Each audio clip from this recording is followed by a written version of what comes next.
नमस्कार मित्रांनो. आजची कथा खूपच रोमँटिक आहे. त्यामुळे कृपया कथेच्या शेवटापर्यंत आमच्या सोबत राहा. मला खात्री आहे की ही कथा ऐकून तुम्हाला खूप मजा येईल. जेव्हा मध्यरात्री रामराव उठतात, तेव्हा ते पाणी पिण्यासाठी आपल्या खोलीतून बाहेर येतात. ड्रॉइंग रूममध्ये येऊन पाणी पितात आणि परत आपल्या खोलीकडे जायला निघतात. तेवढ्यात त्यांना दिसतं की त्यांच्या मुलाच्या, रोहितच्या, खोलीची लाईट अजूनही चालू आहे. ते घड्याळात पाहतात, रात्रीचे 1 वाजलेले असतात. त्यांना वाटतं की आपला मुलगा किती अभ्यास करतोय. आणि अचानक ही कल्पना मनात येताच त्यांचे पाय आपोआप रोहितच्या खोलीकडे वळतात. पण तिथे पोहोचण्यापूर्वीच त्यांना काही विचित्र आवाज ऐकू येतात आणि त्यांचे पाय थबकतात. थोडा विचार केल्यावर ते दार उघडण्याचा प्रयत्न करतात, पण दार आधीपासूनच उघडं असतं, त्याला कडीही लावलेली नसते. जेव्हा ते हळूच दार उघडून आत डोकावतात, तेव्हा त्यांचे डोळे आश्चर्याने विस्फारतात. कारण त्यांचा मुलगा रोहित त्यावेळी शाळेचा अभ्यास करत नव्हता, तर तो तरुणपणाचा अभ्यास करत होता. त्यांना दिसतं की रोहित त्यांच्या घरात पूर्णवेळ काम करणाऱ्या पहाडी नोकरानी सुवर्णासोबत पलंगावर पडला आहे. जेव्हा रामराव साहेब हे सर्व आपल्या डोळ्यांनी पाहतात, तेव्हा त्यांचे डोळे संतापाने लाल होतात. ते सतत पाहत राहतात आणि विचार करतात की स्वप्नातही त्यांनी असं काही होईल असं कधीच वाटलं नव्हतं. त्यांना कल्पनाही नव्हती की त्यांच्या पाठीमागे त्यांच्या घरात हे सगळं काय चाललंय. पण अवघ्या काही क्षणांपूर्वी त्यांचे डोळे संतापाने लाल झाले होते, ते आता हळूहळू बदलू लागतात. त्यांच्या चेहरे भाव बदलतात आणि आता त्यांच्या डोळ्यात संतापाऐवजी कामवासना स्पष्टपणे दिसू लागते. हे तेव्हा घडतं जेव्हा त्यांची नजर त्यांच्या पहाडी नोकरानी सुवर्णावर पडते. ते मनात म्हणतात, "अरे, मी कधीच विचार केला नव्हता की माझी नोकरानी आतून इतकी सुंदर असेल. माझ्या घरात इतकी सुंदर मुलगी आहे, हे मी कधीच कल्पनेतही आणलं नव्हतं." काही वेळ ते त्या खोलीत पलंगावर चाललेला खेळ नीट निरखून पाहतात आणि मग हळूच दार बंद करून तिथून निघून जातात. आपल्या खोलीत येऊन ते झोपायचा प्रयत्न करतात, पण झोप त्यांच्या डोळ्यांपासून कोसो दूर असते. पण रामराव यांनी काय विचार केला आणि काय करायचं ठरवलं, ते मी तुम्हाला या कथेत सविस्तर सांगेन. कथेच्या शेवटापर्यंत रहा, ही खूपच रंजक कथा आहे. चला तर मग, कथा सुरू करूया. उत्तराखंडची राजधानी देहरादूनमध्ये एका श्रीमंत कुटुंबातील मोठा कपड्याचा व्यापारी रामराव एका मोठ्या बंगल्यात राहत होता. घरात फक्त 3च माणसं होती, रामराव, त्याची पत्नी स्वाती आणि त्यांचा मुलगा रोहित. रोहितने 12वी पास केली होती आणि तो बीएच्या पहिल्या वर्षाला शिकत होता. त्यांच्या घरात गेल्या 6 महिन्यांपासून एक नोकरानी काम करत होती. तिचं नाव होतं सुवर्णा आणि तिचं वय साधारण 20 वर्षांचं होतं. सुवर्णा ही उत्तराखंडच्या चमोली जिल्ह्यातील एका छोट्या खेड्यातून आली होती. तिच्या कुटुंबाबद्दल सांगायचं तर, तिच्या घरात तिचे वडील होते, जे नेहमी आजारी असायचे, आणि तिची म्हातारी आई, जी रोज मजुरी करून कशीबशी घर चालवायची. सुवर्णा जशी मोठी झाली, तशी ती खूपच सुंदर दिसू लागली. खरं तर उत्तराखंड आणि हिमाचल प्रदेशच्या मुलींना देवाने सौंदर्याचा एक वेगळाच वरदान दिलेला आहे. तिथलं वातावरणच असं आहे की तिथल्या मुली गोया आणि अतिशय आकर्षक दिसतात. सुवर्णा ही त्यापैकीच एक होती. जेव्हा ती आपल्या कुटुंबासाठी रोजगाराच्या शोधात देहरादूनला आली, तेव्हा ती फारशी शिकलेली नव्हती, पण दिसायला खूपच सुंदर होती. देवाने तिला सौंदर्याने नवाजलं होतं आणि तिला रामरावच्या घरी नोकरी मिळाली. सुवर्णा तिथे पूर्णवेळ नोकरानी म्हणून काम करायची. स्वयंपाकापासून ते घराची साफसफाईपर्यंत सगळी कामं तीच करायची. तिला महिन्याला 15,000 रुपये पगारावर ठेवलं होतं. गेल्या 6 महिन्यांपासून ती तिथे काम करत होती आणि तिथे ती खूपच खुश होती. पण सुवर्णाला एक गोष्ट त्रासदायक वाटायची, ती म्हणजे तिची मालकीण स्वाती, म्हणजेच रामरावची पत्नी स्वाती ही खूपच रागीट स्वभावाची बाई होती. तिचं वागणं फार कठोर होतं. ती छोट्या छोट्या गोष्टींवर सुवर्णावर ओरडायची. सुवर्णाचं कोणच काम तिला आवडायचं नाही. ती आपल्या तक्रारी सांगत राहायची आणि सुवर्णा तिच्या या बोलण्याने खूपच वैतागली होती. सुवर्णा जरी कमी शिकलेली असली तरी ती खूपच हुशार आणि चाणाक्ष होती. आणि आता तिने मनात ठरवलं होतं की एक दिवस मी या घराची मालकीण बनून राहीन आणि त्या दिवशी मी या मॅडमला दाखवून देईन की खरं स्वतःला सिद्ध करणं म्हणजे काय आणि त्याची मजा कशी असते. आता रोहितची गोष्ट सांगायची तर तो कॉलेजला जायचा आणि कॉलेजमधून परत आल्यावर तो दिवसभर आपल्या खोलीत अभ्यास करत बसायचा. त्याचे आईवडील समजायचे की त्यांचा मुलगा खूप अभ्यास करतोय. पण जेव्हा सुवर्णा रोहितच्या खोलीत साफसफाईसाठी जायची, तेव्हा रोहित चिडायचा आणि तिच्यावर ओरडायचा, "मी तुला किती वेळा सांगितलं की माझ्या खोलीत येण्यापूर्वी दार ठोठावावंस. तू थेट आत येतेस. एकदा सांगितलेलं तुला समजत नाही का?" सुवर्णा माफी मागायची, पण पुन्हा तेच करायची. असंच एकदा ती खोलीत गेली, तेव्हा रोहित बाथरूममध्ये आंघोळ करत होता. सुवर्णा साफसफाई करत असताना तिला रोहितच्या उशाखाली एक पुस्तकासारखी गोष्ट दिसली. ती पाहून तिचे डोळे विस्फारले. ती एक अश्लील मासिक होती, जी रोहितची होती. सुवर्णा एक पान उलटू लागली आणि जेव्हा ती त्यातली अश्लील चित्र आणि लेख वाचू लागली, तेव्हा तिचं मन आणि शरीर उत्तेजित होऊ लागलं. ती स्वतःवरचा ताबा गमावू लागली. तेवढ्यात तिला रोहित येण्याचा आवाज ऐकू आला. तिने पटकन ते मासिक परत ठेवलं आणि साफसफाई करून तिथून निघून गेली. पुन्हा एकदा ती तिथे गेली, तेव्हा रोहित बाल्कनीत फोनवर व्यस्त होता. त्याचा लॅपटॉप पलंगावर ठेवलेला होता आणि त्याच्या स्क्रीनवर काहीतरी चालू होतं. सुवर्णा जवळ जाऊन पाहते, तर तिथे एक अश्लील व्हिडिओ सुरू होता. तो पाहून सुवर्णाच्या मनात हलचल झाली.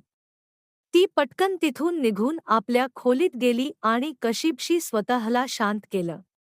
त्यानंतर सुवर्णाचं डोकं काम करू लागलं. तिने ठरवलं की रामरावचा मुलगा, रोहित, हा तिच्यासाठी एक साधन आहे. ती त्याला सहज आपल्या जाळ्यात ओढू शकते आणि जे तिने ठरवलं ते साध्य करू शकते. मग तिने आपलं काम सुरू केलं. आता ती रोहितच्या खोलीत साफसफाईसाठी जायची आणि अशा पद्धतीने काम करायची की रोहितचं लक्ष तिच्याकडे जाईल. ती आपलं शरीर त्याला जास्तीत जास्त दाखवायचा प्रयत्न करायची. काम करताना ती दुपट्टा घ्यायची नाही, जेणेकरून ती वाकली की रोहितला तिचं शरीर स्पष्ट दिसेल. आणि असंच झालं. तिला आपलं काम यशस्वी होताना दिसलं. कारण जेव्हा ती अशी काम करायची, तेव्हा रोहित तिला डोळे फाडून पाहायचा. सुवर्णा हे चांगलंच समजून होती की तिचं सौंदर्य रोहितवर परिणाम करतंय. काही दिवस असेच गेले. आता रोहितही सुवर्णाशी गोड बोलू लागला होता. सुवर्णाला कळलं की तिचा बाण अचूक लागलाय. तीही त्याच्याशी प्रेमाने बोलायची. एका रात्री सर्वजण जेवण करून झोपले असताना सुवर्णा रात्री 11च्या सुमारास रोहितच्या खोलीत जाऊन दार ठोठावते. इतक्या रात्री कोण आलंय असा विचार करत रोहित दार उघडतो आणि समोर सुवर्णा उभी असलेली पाहतो. तो म्हणतो, "अरे, इतक्या रात्री तू इथे कशी? काही काम होतं का?" सुवर्णा म्हणते, "माझी तब्येत ठीक नाहीये. मला झोप येत नाहीये. मला वाटलं तू जागा असशील तर थोडी वेळ तुझ्याशी बोलते." मग त्यांचं बोलणं पुढे सरकतं. अंधाया रात्री बंद खोलीत दोन तरुण एकमेकांच्या इतके जवळ बसले की त्यांचं बहकणं स्वाभाविक होतं. त्यांच्या मनात आधीपासूनच काहीतरी चाललं होतं. त्यांच्या डोळ्यातून इशारे मिळाले, डोळ्यांतून बोलणं झालं आणि ते एकमेकांच्या इतके जवळ आले की मग कपडे आणि मर्यादा यांचा प्रश्नच उरला नाही. अवघ्या 2 मिनिटात त्यांचे सगळे कपडे पलंगाभोवती फरशीवर पडले आणि ते दोघेही पलंगावर एकमेकांशी तीव्र शारीरिक संबंध ठेवू लागले. जोपर्यंत दोघेही समाधानी होत नाहीत, तोपर्यंत ते थांबले नाहीत. मग सुवर्णा तिथून निघून आपल्या खोलीत गेली. आता हा सिलसिला एकदा सुरू झाला तर थांबणार कसा? सुवर्णाची तर तयारीच झाली होती. दररोज रात्री ती रोहितच्या खोलीत जायची आणि मग रोहित तिच्यासोबत मजा करायचा. हा सिलसिला 1.5-2 महिने चालला. आता दोघांचं नातं इतकं पुढे गेलं होतं की सुवर्णा दिवसा जिथे रोहितला भेटायची, तिथे तो तिला मिठी मारायचा आणि छेडछाड करायचा. सुवर्णानेही त्याला अडवलं नाही आणि त्याला पूर्ण मजा द्यायला सुरुवात केली. रोहितही तिला चोरून पैसे द्यायचा. कधी ती आपल्या आईच्या आजाराचं कारण सांगायची, कधी वडिलांचं, आणि रोहितकडून पैसे घेऊन ती आपल्या घरी पाठवायची. एकदा रामराव, त्यांची पत्नी स्वाती आणि रोहित जेवणाच्या टेबलावर जेवत होते. सुवर्णा त्यांना जेवण वाढत होती. स्वातीने म्हटलं, "मी तुला कितीही ओरडले, पण तू जेवण खूप छान बनवतेस." रामरावनेही होकार भरला आणि रोहितनेही मान डोलावली. पण जेवण करताना रामरावची नजर अचानक सुवर्णावर पडली आणि ते चकित झाले. कारण सुवर्णा डायनिंग टेबलाजवळ रोहितला चिकटून उभी होती. रोहितचा एक हात टेबलावर होता आणि दुसरा हात मागे होता. रामरावने तिथे पाहिलं तर ते थक्क झाले.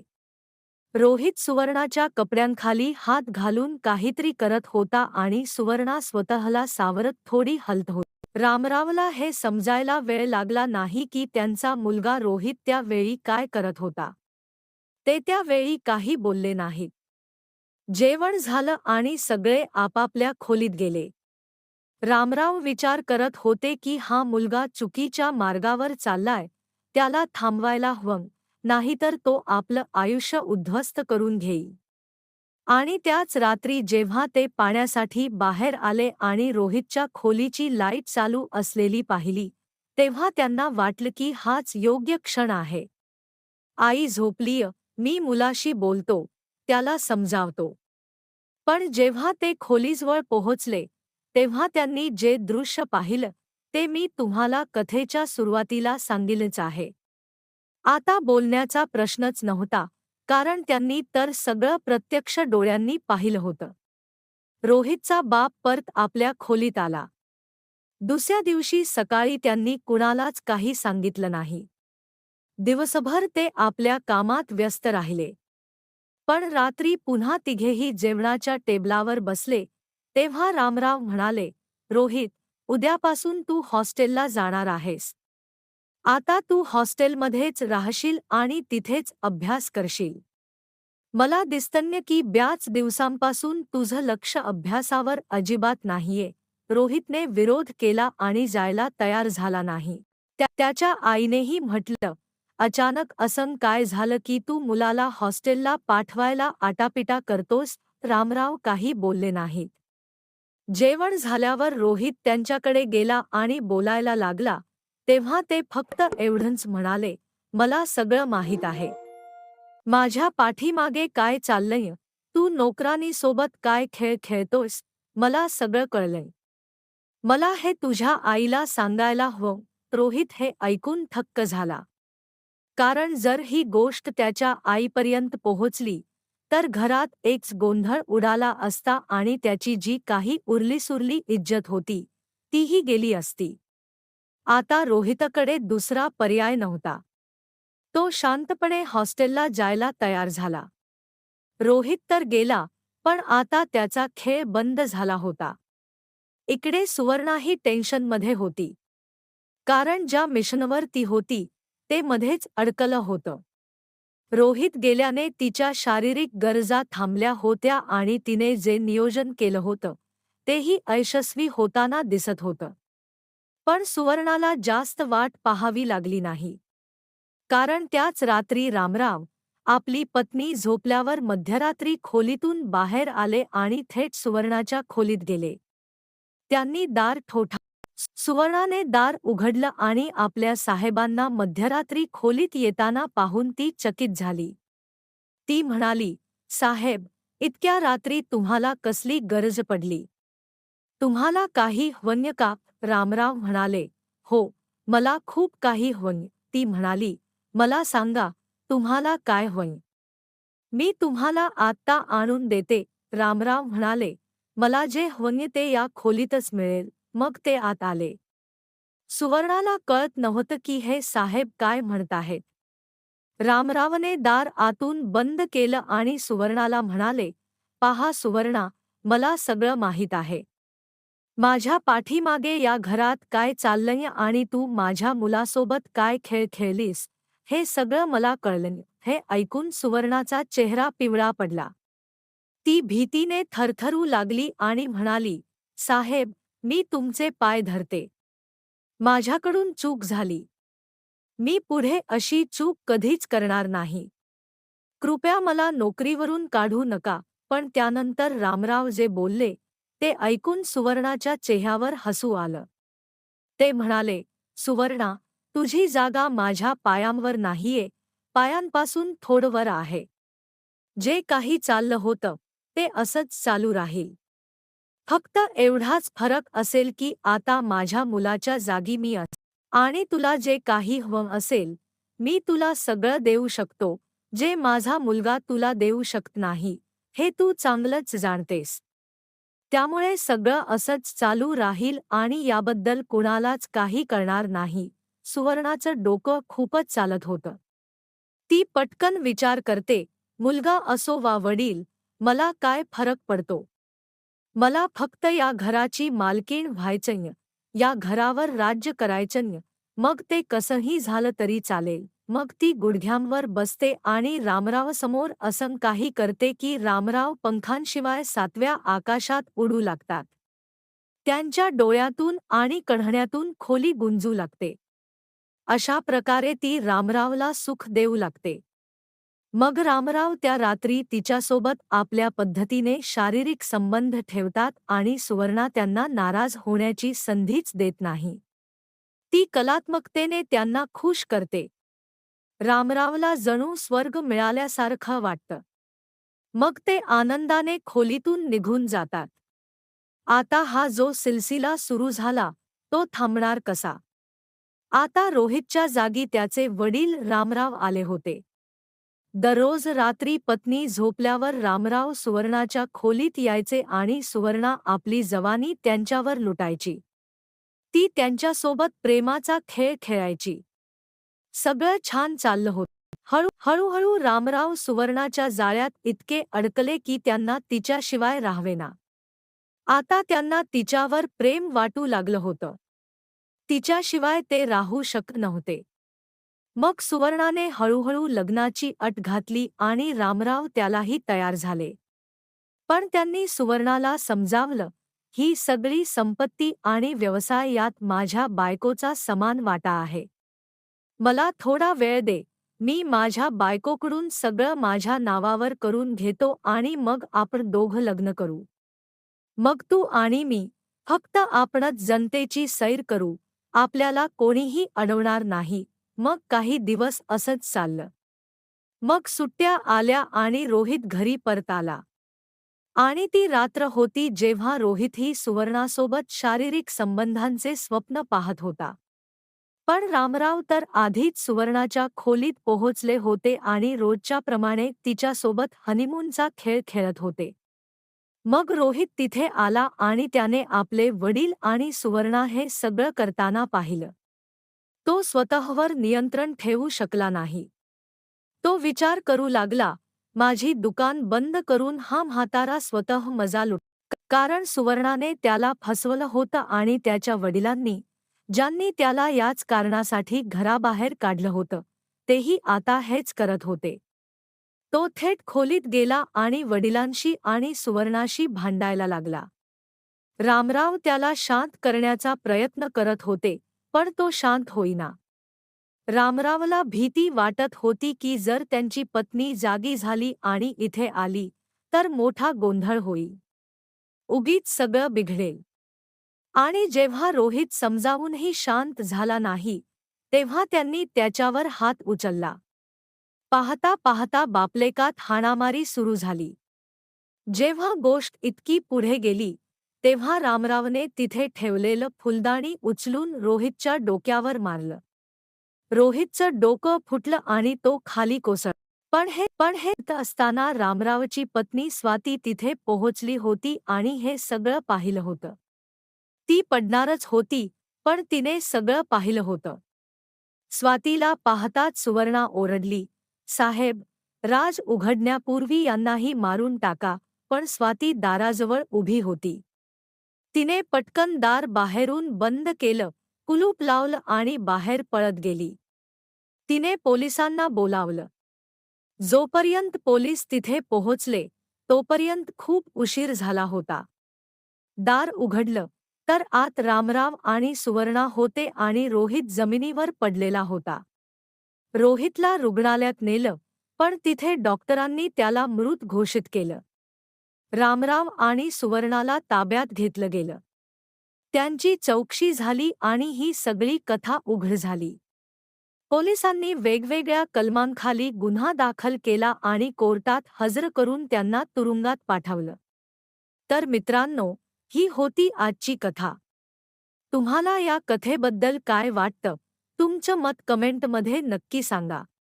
ही कथा आवडली तर लाईक करा, शेअर करा आणि सबस्क्राईब करा.